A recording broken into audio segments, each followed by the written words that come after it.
तो दोस्तों आपका फिल्मी चीटी चैनल पर स्वागत है और आज मैं एक्सप्लेन करने वाला हूं 2023 में आई मूवी हाय पापा को। मूवी से जुड़ी सारी बातें मैं एक्सप्लेनेशन के आखिर में करूंगा। इससे पहले मैं आपको सुनाता हूं इस फिल्म की कहानी। तो मूवी की शुरुआत में हम विराज नाम के एक लड़के को देखते हैं जो कि बहुत बड़ा प्रोफेशनल फोटोग्राफर है और उसकी 6 साल की बेटी है जिसका नाम है मही। मही को कोई जानलेवा बीमारी है जिसका इलाज चल रहा है और उसे काफी सारी दवाइयां खानी पड़ती हैं। मही की माँ नहीं थी, कुछ हुआ था जिसकी वजह से वो होकर भी नहीं थी। तो मही हमेशा विराज को माँ की कहानी सुनाने को कहती रहती थी पर विराज हमेशा टालता रहता था। एक दिन मही जिद पकड़ लेती है कि माँ की कहानी सुनाओ, तो विराज टालने के लिए कहता कि अभी तुम क्लास में सेकंड आई हो, फर्स्ट आके दिखाओ तो सुनाऊंगा पक्का। उन लोगों के साथ मही के दादू भी रहते हैं। विराज अपनी बेटी से बहुत बहुत बहुत बहुत प्यार करता था और उसके लिए जो हो सके कुछ भी कर सकता था और मही भी अपने पिता से बहुत प्यार करती थी। मही को एक दिन एक तितली दिखती है तो उसे देख वो बहुत खुश होती है। तो विराज पूरे गार्डन में सजावटी पेड़ हटाकर फूलों वाले पेड़ लगा देता है ताकि खूब सारी तितलियां आएं, जिससे कि माही और खुश हो जाए उन्हें देखकर। तो अब आप समझ गए होंगे कि कितना प्यार था विराज को अपनी बेटी से।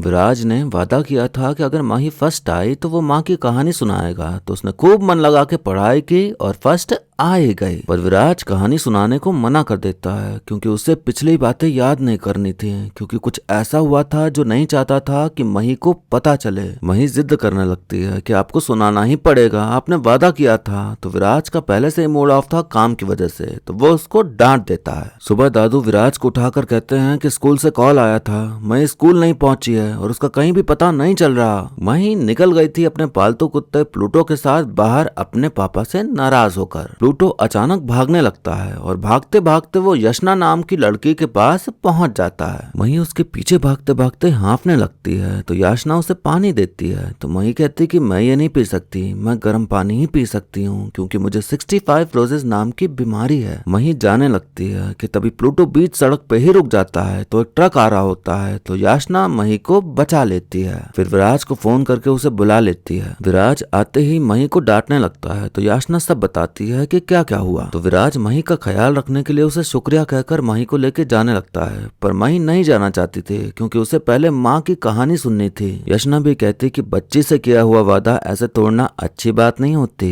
मैंने मेरी दोस्त मही को वादा कर दिया है कि वो आज अपनी माँ की कहानी सुन के रहेगी और मैं अपना वादा नहीं तोड़ सकती, इसलिए तुम्हें कहानी सुनानी ही पड़ेगी। दोनों की जिद के चलते विराज हार मानकर कहानी सुनाना शुरू करता है, लेकिन मही की एक आदत थी कि कहानी में जो किरदार होते थे उनकी जगह किसी अपने को इमेजिन कर लेती थी। तो वो सोचती है कि माँ की जगह किसे इमेजिन करूं। याचना कहती कि मुझे इमेजिन कर लो, तो माही वही करती है। अब कहानी पीछे जाती है और हम देखते हैं विराज को जो कि बहुत बड़ा फोटोग्राफर बनना चाहता है। तो वो लोगों की जगह की अच्छी अच्छी तस्वीरें खींचता रहता है। वो एक आदमी की तस्वीर ले ही रहा होता है कि तभी कैमरे के लेंस से उसे सबसे खूबसूरत इंसान दिखाई पड़ता है जो कि थी वर्षा। वर्षा विराज के दिल को भा जाती है तो उसकी खूबसूरती को तस्वीर में उतारने के लिए उसकी छुप छुप के फोटो खींचने लगता है। वर्षा को समझ आ गई थी ये चीज, तो वो उसके पास जाके कहते कि तुम्हें शर्म नहीं आती ऐसे छुप छुप के लड़की की फोटो खींचते हुए, और इतना कह के वो उसका कैमरा लेके चली जाती है। विराज का मित्र जस्टिन वर्षा से कहता कि विराज एक पैशनेट फोटोग्राफर है और वो आपकी फोटो लेकर अपना पोर्टफोलियो बना रहा है क्योंकि वो मुंबई के बहुत बड़े सेलिब्रिटी फोटोग्राफर के साथ काम करना चाहता है। उसने आपकी ऐसी वैसी फोटो नहीं खींची है, चाहे तो आप खुद देख लो। वर्षा जब फोटो देखती है तो उसे देखने मिलती हैं उसकी प्यारी प्यारी अच्छी अच्छी फोटोज। तो वो बात को समझ के कैमरा वापस करने जाती है तो विराज उसे आई लव यू ही कह डालता है। असली मामला सिर्फ पोर्टफोलियो का नहीं था, प्यार का था, और उसने तो शादी बच्चे सब कुछ सोच लिया था वर्षा के साथ। तो वर्षा गुस्से से उसका कैमरा लेके चली जाती है। विराज का जो बॉस था वो वर्षा के अंकल निकल आते हैं तो विराज डर जाता है कि अब तो उसका काम तमाम समझो। लेकिन वर्षा शिकायत करने नहीं आई थी बल्कि कैमरा वापस करके कहती कि मेरी फोटोज की प्रिंट निकाल के दो। वर्षा कहती है मैं पहली नजर में प्यार हो जाने में विश्वास नहीं करती, मुझे प्यार शादी बच्चे किसी पर भी विश्वास नहीं है। वजह ये थी कि वर्षा के मम्मी पापा के बीच भयंकर झगड़ा हुआ और फिर उनका डिवोर्स होने जा रहा था। तो फिर माँ ने वर्षा और उसके भाई को कुन्नूर में अंकल के पास रहने भेज दिया। इतने साल साथ रहे लेकिन अब अलग हो रहे थे क्योंकि उनकी बन नहीं रही थी। बच्चे बड़े हो चुके हैं, अपना अपना देख सकते हैं, तब जाके वो अलग हो रहे थे। तो ये सब देखकर वर्षा का शादी ब्याह प्यार व्यार पर से विश्वास उठ गया था। वर्षा अपनी फोटोज उसे ही दे देती है उसके पोर्टफोलियो के लिए और कहती कि 2 हफ्तों के लिए यहाँ हूँ, तो अपनी प्रेम की नैया किनारे कर दो तो दोस्ती की जा सकती है। दोस्ती को प्यार में बदलने में कितना ही समय लगता है। तो विराज खुश था कि चलो दोस्त तो बने वो दोनों। फिर घूमना फिरना, बातें करना, मौज मस्ती करना, मतलब दोस्ती में जो होता है सब करना शुरू कर देते हैं। विराज का पालतू कुत्ता था प्लूटो, जो कि वर्षा को पसंद नहीं था क्योंकि उसे कुत्ते पसंद ही नहीं थे। एक दिन वर्षा बैठी होती है तो प्लूटो उसके पास आता है और उसके साथ खेलने लगता है। तो वर्षा उसकी हरकतें देख उससे सम्मोहित हो जाती है और अब उसे डर लगना बंद हो जाता है। अब एक दिन विराज नया कैमरा लेके आता है जो कि उसे चाहिए था और वो लाया था प्लूटो को बेचकर। उसने नहीं बेचा था, एक अमीर बच्ची को पसंद आ गया था तो उन्होंने ही ऑफर किया, तो विराज ने बेच दिया, ये सोचकर कि बड़ा घर मिलेगा, अमीर हैं वो लोग तो बढ़िया आराम से रहेगा वहाँ पर। वर्षा कहती कि बड़ा घर, बड़ी गाड़ी, पैसा, शायद वो सब नहीं चाहिए था उसे। तुम्हें पता है कि मैं कितनी ज्यादा अमीर हूँ, समझो कि मुझे तुमसे प्यार हो गया है, तो मुझे वो जिंदगी नहीं दे पाए जो तुम चाहते हो, तो तुम कोशिश करने के बजाय मुझे छोड़ दोगे। तुम्हारे पास सिर्फ प्यार है, जिम्मेदारी नहीं, तुम जिम्मेदारियां नहीं ले सकते। और इतना कहकर वो चली जाती है वापस अपने घर मुंबई। थोड़े दिन बाद विराज खुद चला आता है वर्षा के पास प्लूटो के साथ, तो वर्षा उसे गले से लगा लेती है और उसके होठों को चूमते हुए ये बता देती है कि उसे भी उससे प्यार हो चुका है और वो भी नहीं रह सकते उसके बिना। इन दोनों को प्यार करते वर्षा की माँ देख लेती हैं, तो माता जी विराज को मिलने बुलाती हैं एक महंगे होटल में। माँ विराज को नीचा दिखाने में कोई कसर नहीं छोड़ती, पैसों की बात करके कि हम इतने अमीर हैं और ये तो कुछ कमाता ही नहीं है। उन्हें लग रहा था कि विराज पैसों के लिए वर्षा के पीछे पड़ा है। उसे ही बिल पे करने को बोलती हैं, जो कि आया था 20,170 रुपए। माँ को लगा कि वो नहीं कर पाएगा, लेकिन विराज कर देता है। उसकी किस्मत अच्छी थी कि कल ही उसकी तनख्वाह आई थी। विराज कहता है आज किस्मत अच्छी थी तो आज पे कर पाया, लेकिन 5 साल बाद मैं अपनी मेहनत की वजह से पे कर पाऊंगा। जितने का आज बिल पे किया है मैंने, अगर मैंने खुद का स्टूडियो खोल लिया तो शायद मैं 1 घंटे में इतना कमा लूंगा। ज्यादा से ज्यादा मेरे पास पापा की एक छोटी सी जमीन है। तुम्हें अपने साथ लेकर गया तो पता नहीं तुम्हें कैसे रखूंगा,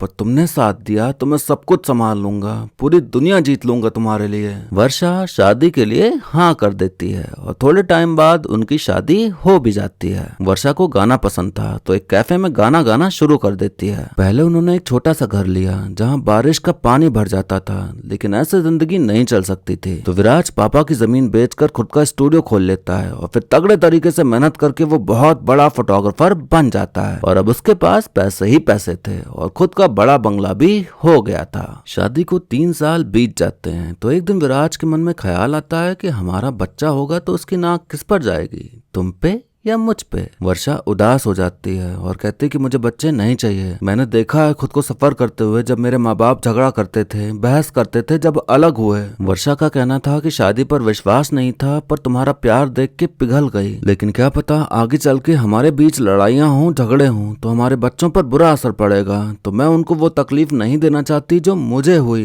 विराज का कहना था कि जरूरी नहीं कि ऐसा ही हो और इतना नकारात्मक सोचना ही क्यों है। उन दोनों की बहस होती है और दोनों एक दूसरे को जली कटी सुनाते हैं और विराज घर से चला जाता है। लेकिन थोड़ी देर बाद दोनों को ही एहसास होता है कि बेवजह ही झगड़ा हुआ, तो दोनों एक दूसरे से गले मिलकर माफी मांगते हैं। वर्षा बच्चा करने को मान जाती है, ये सोचकर कि जैसे पहले प्यार को लेकर विराज ने उसे गलत साबित किया, वैसे ही बच्चे को लेकर भी कर देगा। विराज भी वादा करता है कि ये फैसला हमारी जिंदगी का बेस्ट फैसला होगा। कहानी वर्तमान में आती है और विराज कहता कि फिर मही हुई और मेरी जिंदगी में कोई आ गया जो मुझे पापा कहे। यशना पूछती कि वर्षा का क्या हुआ, तो विराज बताता कि उसे सिंगर बनना था, तो वो अपना सपना पूरा करने चली गई। याचना कहती कि इसका तो कोई सेंस ही नहीं बना, इतना प्यार करने लगी थी वो आपसे, शादी की, बच्चा किया और फिर अचानक ऐसे ही छोड़कर चली गई। मुझे लगता है कि उसने आपको नहीं छोड़ा, आपने उसको छोड़ दिया जब आप अमीर हो गए। विराज को फर्क नहीं पड़ता कि कौन क्या सोचता है उसके बारे में, लेकिन जब मही सवाल करती है कि क्या आपने मम्मा को छोड़ा था, तो विराज कहता कि तुमने मम्मा की कहानी तो सुन ली, अब पापा की कहानी सुनो। कहानी फिर से पीछे जाती है जहां हम देखते हैं कि बच्ची पैदा हो जाती है, लेकिन कुछ गड़बड़ थी। डॉक्टर साहब बताते हैं कि आपकी बेटी सिस्टिक फिब्रोसिस नाम की बीमारी के साथ पैदा हुई है। ये बहुत घातक बीमारी है और शायद ही वो बच पाए। वर्षा विराज से रोते हुए कहते कि तुमने वादा किया था कि हमारी जिंदगी का बेस्ट फैसला होगा, देखो क्या हुआ। अब उन्हें बच्ची से मिलने नहीं दिया जा रहा होता और उसे इंक्यूबेटर में रखा गया था और उसका इलाज चल रहा होता है। विराज बच्ची का नाम मही रखता है और बस मना रहा होता है कि मही उठ जाए और सही हो जाए। दोनों ही लोग खाना पीना, भूख प्यास, नींद सब भूल गए थे और अस्पताल में ही बैठे रहते थे इस उम्मीद में कि मही थोड़ा सही हो जाए, उससे मिलने दिया जाए। 4 महीने हो गए थे इस तरह और वर्षा ने विराज से बात करना ही बंद कर दिया था। विराज कहता, मही को कुछ नहीं होगा, मैं होने ही नहीं दूंगा, मुझसे एक बार तुम बात तो कर लो। वर्षा कहती है, काश मैं कभी कुन्नूर आई ही ना होती, काश मैं तुमसे कभी नहीं मिलती,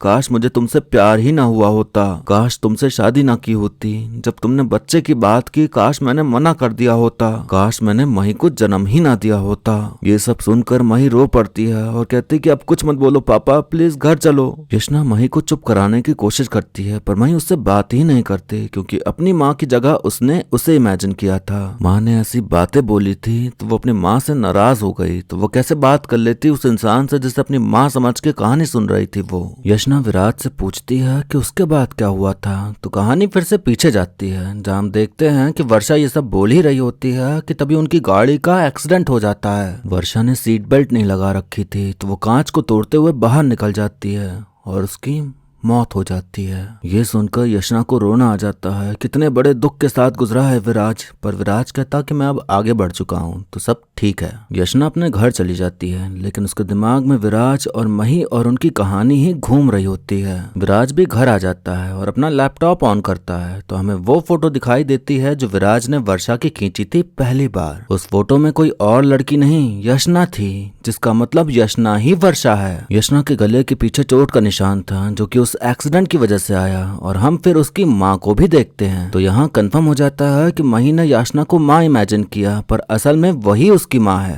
अगर ऐसा है तो विराज ने वर्षा को और वर्षा ने विराज को पहचाना क्यों नहीं और वर्षा से वो यशना कैसे बन गई। कहानी फिर पीछे जाती है जहाँ हम देखते हैं कि विराज मही को लेकर वर्षा से मिलने जाता है अस्पताल में, लेकिन उसकी माँ उसे रोक देती है। वो बताती है कि उसकी याददाश्त जा चुकी है, उसे न अपनी शादी याद है, न बच्ची, न तुम, कुछ भी नहीं। याचना को पोस्ट ट्रोमेटिक एमनेशिया हो गया था, वो जिंदा ही बहुत मुश्किल से बची। माँ कहती हैं कि 2 दिन पहले ही याचना ने बताया था कि उसे तुमसे डिवोर्स चाहिए, लेकिन इससे पहले ही ये सब हो गया। तुम्हारे प्यार में उसने अब तक जो कुछ भी सहा काफी है, उसे दूसरी जिंदगी मिली है, इस बार उसे अकेला छोड़ दो प्लीज। प्लूटो ऐसे ही नहीं भागा था बल्कि उसने याचना को देख लिया था इसलिए उसके पास भागा, क्योंकि इतने सालों से वो उसके साथ रहा तो उसे पहचान गया था। विराज जब भागते हुए मही के पास पहुंचा तो उसे याचना के साथ देख के दंग रह गया कि वो उसके साथ कैसे। हजारों सवाल थे उसके मन में पर उसे पता था कि उसकी याददाश्त जा चुकी है, तो वो एकदम नॉर्मल अनजान इंसान बनकर उसके सामने गया और अपने अंदर दबी हुई फीलिंग्स और सवाल बाहर नहीं आने दिए एक बार भी। जो उसकी बीवी थी वो उसके सामने थी तो इसीलिए उसे नाम बदलना पड़ा, याचना से वर्षा करना पड़ा।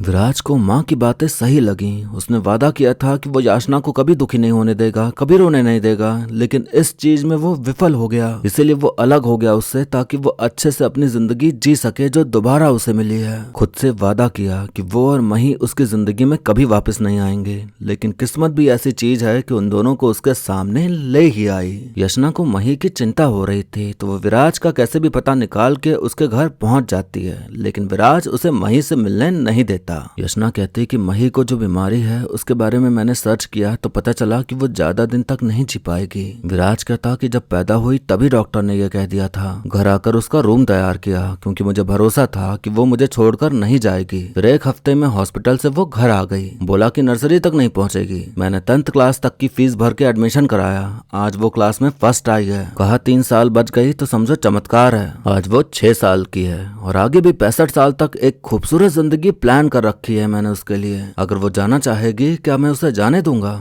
कभी नहीं। याचना पूछती कि 65 रोजेस का क्या मतलब है, तो विराज बताता कि उसका मतलब सिस्टिक फिब्रोसिस है। एक दिन डॉक्टर से बातचीत के दौरान उसने सुन लिया, लेकिन उसने गलत सुना और तब से वो 65 रोजेस ही बोलती है, तो हम भी वही बोलते हैं। विराज चाहता नहीं था पर मही खुद ही आ जाती है याचना से मिलने और अपने कल के बर्ताव के लिए उससे माफी मांगती है। यशना और मही की एकदम बढ़िया वाली दोस्ती हो जाती है और प्लान बनाने लग जाते हैं साथ में घूमने का। पर असली सच तो विराज ही जानता था, इसलिए नहीं चाहता था कि कोई भसड़ मचे पहुंचे और माही को तकलीफ हो, इसलिए पूरी कोशिश करता है कि वो ज्यादा ना मिले। दोनों का प्लान बनता है अगले दिन मिलने का। तो विराज का गोवा में फोटोशूट था, तो वो माही को अपने साथ ही लेकर चला जाता है। विराज का सोचना था कि याददाश्त नहीं है तो आज वो माही से मिलने घर तक चली आई। अगर उसे पता होता कि माही उसकी ही बेटी है तो वो उससे मिलने आती क्या। माही याचना को सिर्फ अपनी माँ की जगह इमेजिन करके इतनी दुखी हो गई थी। जब उसे पता चलेगा कि वही उसकी माँ है तो क्या वो ये सच सह पाएगी। इसलिए बेहतर है कि दोनों एक दूसरे से कभी ना मिले।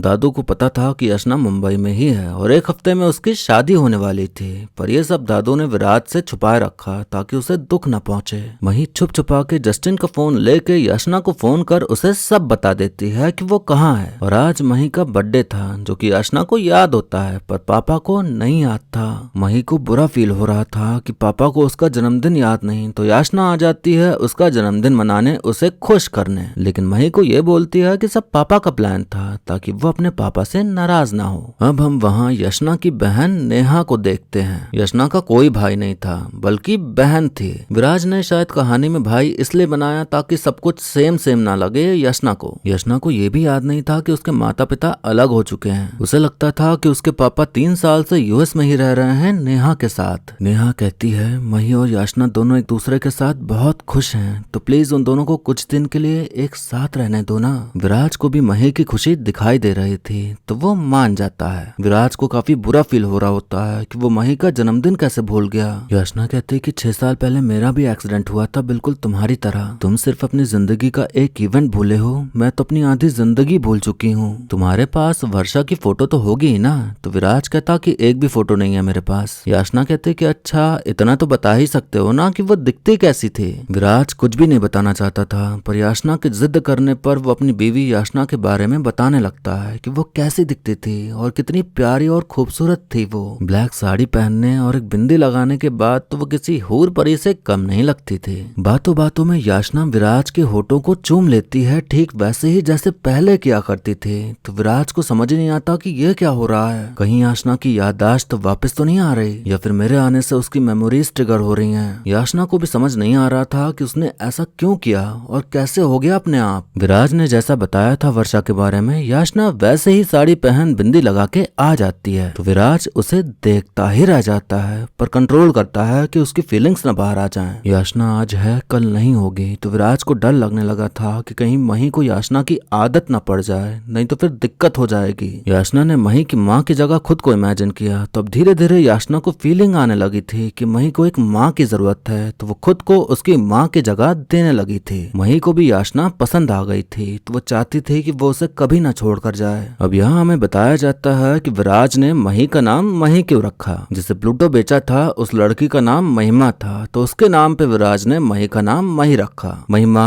आधा कर दिया तो मही, तो समझ गए। विराज को डॉक्टर साहब बताते हैं कि मही के लंग ऑपरेशन की परमिशन मिल गई है, पर बचने की उम्मीद 0.1% ही है। रिस्क था, पर विराज खतरा मोल लेने को तैयार था क्योंकि मही की जान को खतरा तो अभी भी था। याचना को कुछ कुछ बातें याद आने लग जाती हैं, तो उसे समझ नहीं आ रहा था कि ये कैसे हो रहा है। लगता है कि वर्षा की जगह मैंने खुद को ज्यादा ही इमेजिन कर लिया, इसलिए जो कभी कहा नहीं वो भी मेरे सपनों में आ रहा है। वो विराज से कहती कि मैं तुम्हें शायद पसंद करने लगी हूँ। इससे पहले विराज कुछ कह वहाँ उसका मंगेतर अरविंद आ चुका होता है, पूरी बारात लेकर वहीं पर शादी करने के लिए। वहीं याचना से मिलने रिजॉर्ट पहुंच जाती है, लेकिन इतने लोगों की भीड़ में याचना तक उसकी आवाज ही नहीं पहुंचती। वहीं उसके पास जाने लगती है, लेकिन विराज उसे रोक लेता है और ये सब याचना की माँ देख लेती हैं और उनकी आंखों में आंसू आ जाते हैं, पर वो पिघलती नहीं। याचना को अच्छा नहीं लग रहा था मही और विराज से अलग होकर, और तड़प रही होती है उनसे मिलने के लिए। अगले दिन मही याचना से मिलने वहाँ पहुँच जाती है जहाँ उसकी शादी थी। मही को ढूंढते हुए विराज भी वहां पहुंच जाता है, तो अरविंद का छोटा भाई उसे देख सोचता कि ये याचना के पीछे आया है, तो वो अपने दोस्तों के साथ मिलकर उसे बहुत मारता है। जस्टिन को मही मिल जाती है और मही को याचना तो नहीं लेकिन उसकी माँ मिल जाती है, जो कि कहते हैं कि वो तो वापस नहीं आने वाला था ना, तो अपनी बेटी को जरिया बनाकर वापस आना चाह रहा है। सब प्लानिंग है ना तुम लोगों की, है ना। वो मही से कहती हैं कि मुझे नहीं पता कि तुम्हारे पापा ने क्या बताया है, पर मेरी बात सुनो। याचना भूल चुकी है कि तुम उसकी बेटी हो, तुम भी भूल जाओ कि वो तुम्हारी माँ है। विराज की पिटाई चालू थी तो अरविंद आकर अपने भाई को रोकता है। वो विराज से कहता कि अगर आपका आना एक इत्तेफाक है तो मुझे कोई दिक्कत नहीं है, लेकिन अगर षड्यंत्र है तब तो बहुत बड़ी दिक्कत है। बेहतर है कि आप चले जाओ यहाँ से। जस्टिन मही को लेके आ जाता है तो विराज कहता कि तुम्हें मम्मा की कहानी नहीं सुनाई तो चली गई, जब सुनाई तो यशना के लिए चली गई। तुम्हें याद भी तो है ना कि मैं भी हूँ यहाँ, एक बार भी नहीं लगा ना कि मेरे लिए रुक जाओ। पता नहीं मुझसे कहाँ गलती हो गई, शायद मेरा प्यार काफी नहीं है तुम्हारे लिए। अपने पापा को रोता देख मही भी रो पड़ती है और उन्हें गले से लगा कहती कि आज के बाद मैं आपको छोड़कर कभी नहीं जाऊंगी पापा। जस्टिन कहता कि याचना की माँ ने मही को सब बता दिया। अब वहाँ याचना आ जाती है तो विराज को देख सोचती कि वो उसको लेने आया है क्योंकि वो भी उससे प्यार करता है। विराज इस पर खूब गुस्साता है कि तुम्हारी शादी होने वाली है और तुम एक अनजान के साथ प्यार करने में लगी हुई हो, शर्म वरम कुछ है या नहीं? तुम और वर्षा एक चीज में एकदम सेम हो, जब भी कोई प्रॉब्लम आती है तो भाग जाते हो। यशना माही से पूछती है कि तुम मम्मा की जगह मुझे इमेजिन करती हो ना? यशना ही उसकी माँ थी और उसकी माँ तो उसे पैदा भी नहीं करना चाहती थी, तो जब सच पता चलता तो शायद यशना फिर से यही करती। तो वो कहती है कि इमेजिन किया था, लेकिन आप मेरी असली मम्मा नहीं हो। ये सुनकर यशना का दिल टूट जाता है। विराज गुस्से से यशना की माँ के पास जाकर कहता कि तुम मुझे कुछ भी कहो मैं सह लूंगा, लेकिन माही के साथ नहीं। जो सच मैंने आज तक छुपा कर रखा वो तुमने मेरी बेटी को बता दिया। तुम्हारा सच तुम्हारी बेटी को बता दूं तो? इतना कह के वो चला जाता है। विराज मही को लेकर घर जा ही रहा होता है कि तभी वो बेहोश हो जाती है तो उसे हॉस्पिटल लेके भागता है। यशना की शादी हो रही होती है तो मही के दादू वहाँ आ जाते हैं। अब तक लग रहा था कि वो विराज के पिता हैं, पर वो यशना के पिता थे। वो कहते हैं कि अगर विराज को लगता है कि तुम और उसकी बीवी सेम हो तो उसको गलत साबित करो। उसके बोलने के बाद भी तुम अरविंद से शादी करके प्रॉब्लम से भाग ही रही हो, तो तुम साबित कर दो कि तुम और वर्षा अलग हो। आज उसकी बच्ची इस कगार पर है कि जिएगी या मरेगी कुछ पता नहीं, तो तुम इस लड़ाई में आज उसका साथ दोगी या वर्षा की तरह भाग जाओगी? यशना विराज के पास जाने को कहती है तो अरविंद कहता कि वो आदमी सही नहीं है, उसकी बीवी ने तो उससे डिवोर्स मांग लिया था, इतना परेशान थी उससे। याचना कहती कि मैंने नहीं मांगा था, तो सब हैरान हो जाते हैं कि याददाश्त वापस आ गई क्या? लेकिन नहीं, ऐसा नहीं था, बस मेमोरीज ट्रिगर हो गई थी उसकी, तो उसने बोल दिया, पर शायद सच बोल दिया। मतलब सारा खेल उसकी माँ ने रचाया था, क्योंकि उन्होंने विराज को कभी पसंद नहीं किया, इसलिए उससे अलग करवा दिया याचना से।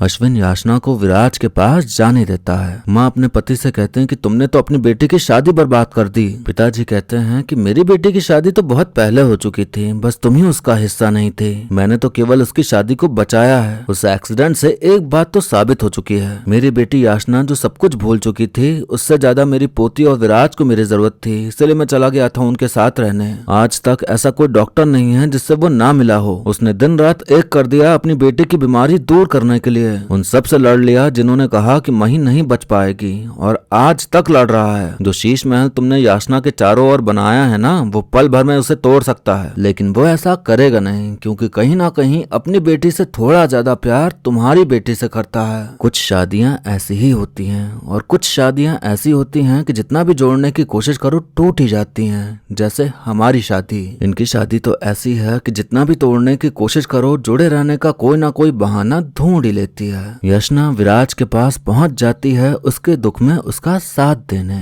अरविंद का भाई विराज को मारने आया था, लेकिन उसकी बेटी की हालत देखकर वो पिघल गया। अरविंद, उसका भाई और उसके बाकी दोस्त सब एक से बढ़कर एक डॉक्टर थे, जो कि अपनी यूनिफॉर्म में आ जाते हैं मही का इलाज करने। कोई भी डॉक्टर ही नहीं था हॉस्पिटल में जो मही का इलाज कर सके, क्योंकि उसका ऑपरेशन काफी रिस्की था, तो कोई रिस्क नहीं लेना चाहता था। लेकिन इन लोगों ने ठाना कि रिस्क तो लेना ही पड़ेगा, क्योंकि आज आर या पार वाली बात है। यशना का इलाज अरविंद ने ही किया था, तभी से उनकी कहानी शुरू हुई थी शादी वादी की। तो अब यशना उससे विनती करती है कि मेरी बेटी को भी आज बचा लो प्लीज। जैसा कि हम सभी जानते हैं कि क्या होने वाला है, तो मही का ऑपरेशन पूरी तरह कामयाब होता है और वो बच जाती है। मही को अपनी माँ की तरह संगीतकार बनना था, तो बड़े होकर वो वही बनी। किसी को उम्मीद न थी कि 1-2 महीने भी जिएगी। आज वो अपने पिता की वजह से इतनी बड़ी हो गई, और आने वाले समय में भी वो अच्छे से जिएगी अपने माँ बाप के साथ खुशी खुशी। और फिर इसी कहानी के साथ ये मूवी यहीं पर खत्म हो जाती है। तो दोस्तों, हमने इस फिल्म में देखा प्यार, शादी निभाना, और शादी अगर ना निभा पाओ तो बच्चों पर क्या असर पड़ता है उसका, वो भी। शुरुआत वहां से हुई जब यशना के माता पिता के बीच अनबन हुई और उनके बीच पिसे उनके बच्चे। जो देखा उससे उन्होंने यही धारणा बना ली कि शादी प्यार व्यार सब बेकार होता है, कुछ नहीं चलता, कुछ नहीं टिकता। जिस चीज पर भरोसा न हो उस पर कोई भरोसा दिलाने आए और आपको उसका साथ पाकर उस चीज पर भरोसा होने भी लग जाए। तो ये हुआ विराज के आने पे याचना की जिंदगी में। यशना को विश्वास हुआ शादी और प्यार में विराज की वजह से, और सब सही चल रहा होता है। लेकिन फिर आज सबसे बड़ी दिक्कत कि उनकी बेटी पैदा हुई एक खतरनाक बीमारी के साथ। यशना ने अपने दिमाग में ये बैठा रखा था कि सब अच्छा ही होना चाहिए, कुछ बुरा ना हो। ऐसा इसलिए क्योंकि वो बुरा होते देख चुकी थी। अब और कुछ बुरा होगा तो वो उसकी पास्ट मेमोरीज को ट्रिगर करेगा। जैसे उसके माँ बाप अलग हुए, उनको झेलना पड़ा, उसको झेलना पड़ा, वैसे ही उसे झेलना होगा, उसके बच्चों को झेलना होगा। तो जब मही पैदा हुई एक बीमारी के साथ तो वही चीज ट्रिगर हो गई कि उनके फैसले की वजह से अब उस बच्ची को झेलना होगा सब कुछ, और उनकी जिंदगी में अब और कोई खुशी नहीं आने वाली क्योंकि सारी जिंदगी उस बच्ची को संभालना होगा। याचना मानसिक तौर पर खुद को संभाल नहीं पा रही थी और एक्सेप्ट नहीं कर पा रही थी मही को पूरी तरह से, और वो बस सभी चीजों से भागना चाहती थी। याचना समझ भी जाती, लेकिन उसकी जो माँ है वो अलग ही कहानी बताती रही होंगी उसको, तो वो चाह के भी संभल नहीं पा रही थी, एक्सेप्ट नहीं कर पा रही थी सब कुछ। सारी की सारी फसाद की जड़ तो याचना की माँ है, क्योंकि उनकी वजह से ही विराज और याचना के बीच सही नहीं हो पाया था कुछ, वरना याददाश्त जाने के बाद भी वो लोग खुशी खुशी रहते। लेकिन माँ ने ही डिवोर्स वाली बात कर दी जो कि झूठ थी पूरी तरह। माँ का ऐसा था कि उनकी बेटी अगर शादी करे तो किसी अमीर घर में करे, जैसे उन्होंने की। उन्होंने पैसे और ऐशो आराम के लिए ही शादी की थी, इसलिए वो चाहती थे कि उनकी बेटी भी वही करे और वैसे ही शादी करे किसी अमीर इंसान के साथ। फिर हमें देखने मिला किस्मत का खेल कि जो जिसकी जिंदगी में लिखा होता है फिर चाहे जो हो वही होता है, कोई और आ ही नहीं सकता, वही इंसान आता है उसके पास। पूरी कायनात ने मिलकर उन्हें फिर से मिला ही दिया और जरिया बनी वही बच्ची जिसके चलते वो अलग हुए थे। पूरी मूवी खत्म हो गई और मैं इंतजार करता रहा कि अब तो याचना को सच बता दो, अब तो उसकी याददाश्त वापस आ जाए। पर ना तो किसी ने कुछ बताया, ना उससे पूरी तरह से याद आया कि मही उसकी ही बेटी है। हो सकता है कि वो नहीं चाहते कि अतीत की बात करके दुख की बौछार आए। सबने सोचा होगा कि जब नए तरह से प्यार की शुरुआत हो ही रही है तो मही की माँ को वर्षा ही रहने देते हैं तो सही है, नई माँ याचना ही रहने दो। फिल्म में काफी ट्विस्ट एंड टर्न्स थे जो कि जब खुलते हैं तो हमें झटका लगता भी है कि अच्छा ये बात थी तो इसलिए उसने ऐसा किया वैसा किया। बस ये समझ नहीं आया कि कहानी में विराज ने नेहा को उसका भाई क्यों बनाया। ये ट्विस्ट ना भी होता तो काम चल जाता। वैसे अक्सर फिल्मों में हमें माँ का प्यार दिखाया जाता है, पर यहाँ हमें पिता का प्यार देखने मिला कि कैसे वो जान लगा देते हैं अपनी बेटे के लिए, उसको जिंदा रखने के लिए। पूरी दुनिया ने हार मान ली थी लेकिन उसके पिता के प्यार ने उसकी बेटी को जिंदा रखा और सही भी हो गई वो अंत में। तो यही सीख मिलती है कि कोई चाहे कुछ भी कहे, आप हार मत मानो और अपने काम में डटे रहो। फिर जब कामयाबी मिलेगी आपको तो जिनको यकीन नहीं था आप पे वही आपको शाबाशी देने आएंगे। ये फिल्म आपको हंसने का भी मौका देती है, मुस्कुराने पे भी मजबूर करती है और रोने भी देती है। मतलब सारे इमोशन आपके अंदर से बाहर आ जाते हैं इस फिल्म को देखने पर। एक्टिंग की बात करें तो मृणाल ठाकुर, नेचुरल सुपरस्टार नैनी और छोटी बच्ची माही यानी कि कियारा खन्ना, तीनों ने ही बहुत ही बेहतरीन काम किया है। तीनों की एक्टिंग की वजह से ही हम फिल्म की कहानी में मौजूद सभी इमोशंस को फील कर पाए। बाकी और जितने भी सह कलाकार फिल्म में मौजूद हैं उन सबका काम भी बढ़िया रहा। बाकी और कुछ तो कहने को है नहीं, तो वीडियो यहीं पर खत्म करते हैं। लेकिन जाने से पहले आप बताइए कि आपको मूवी की कहानी और मेरा एक्सप्लेन करना कैसा लगा। आप वीडियो को लाइक या डिसलाइक करके भी अपनी प्रतिक्रिया दे सकते हैं। बाकी मिलते हैं अब अगली वीडियो में, तब तक के लिए टाटा, बाय बाय और नमस्ते।